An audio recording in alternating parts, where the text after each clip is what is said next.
Now we're at the end of our 10-step process.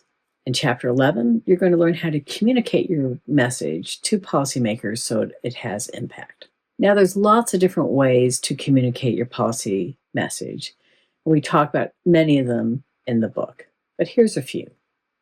The first is to produce a policy report. This is a longer document that has all your information and analysis in it. Most of the time, that works well as a basis for other kinds of communication of your key message. There's policy briefs. That's the most common written form of communication. And those are typically what are in the business are called a one-pager. It's one two-sided page where you discuss all the results of your analysis, provide graphics to illustrate the message you're trying to convey. And it's usually used in partnership with a meeting. So you reach out to the policymaker to whom you would like to make your pitch for your policy. After you talk with them about it, you leave this behind. You leave it with the additional information. So your primary goal when you're talking to a policymaker is to put it on their agenda, that they take some sort of step to move it through the policy process. That can be as something simple as a hearing, an event, a letter, all sorts of different things that they could do. And you need to really be clear what that next step is for your particular policy. So today, often people use other mechanisms that go beyond the written word. They might use videos, they might use infographics, they might do something like speak at a public meeting or an event. So there's lots of different ways to communicate your message. You don't just pick one. You develop this communication strategy called a dissemination strategy. And you should expect that strategy to be something that you're going to be doing for quite a while, because you don't want your analysis, your report just to sit on the shelf. You want it to really impact public policy.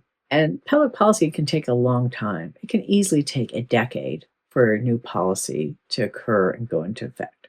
So you really want to have that perseverance to stick with the policy, to talk to the policymakers, to communicate with the stakeholders, so your policy has a chance of implementation.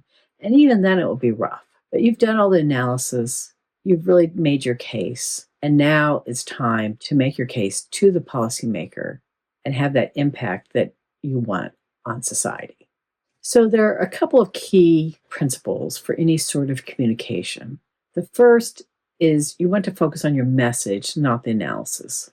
So although we've talked all about the 4 E's and all the analysis that you've done, it doesn't mean that the policymaker wants to know that information.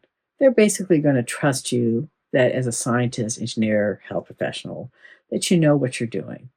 And they don't want to get into how the analysis is done.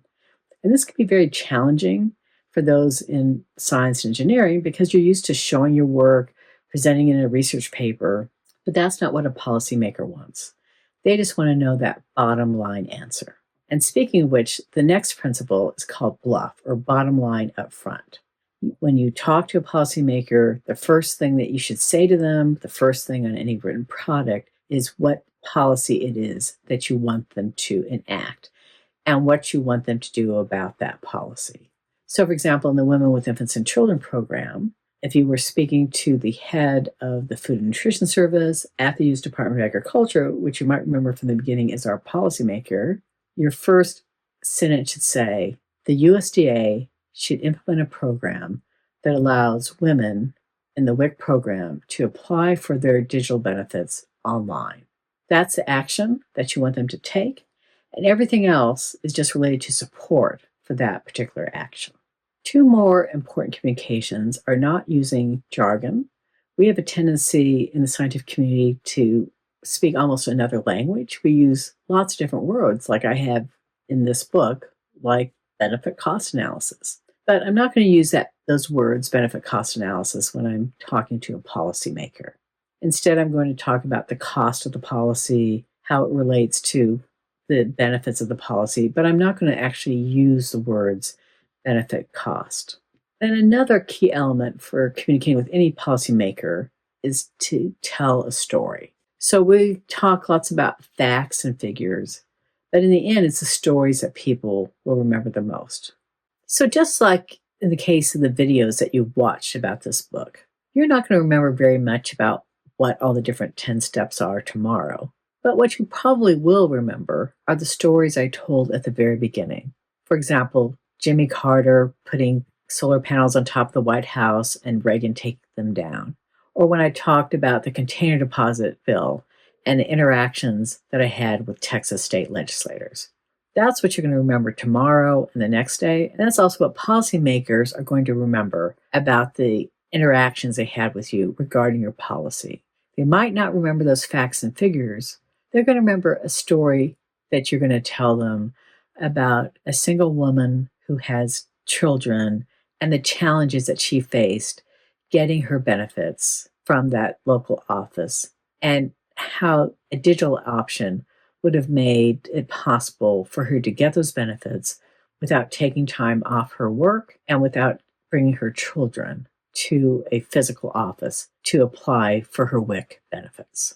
So the goal for you with policymakers is for you to follow those 3 key factors that are used in marketing, which is for that policymaker to know you, to like you, and to trust you.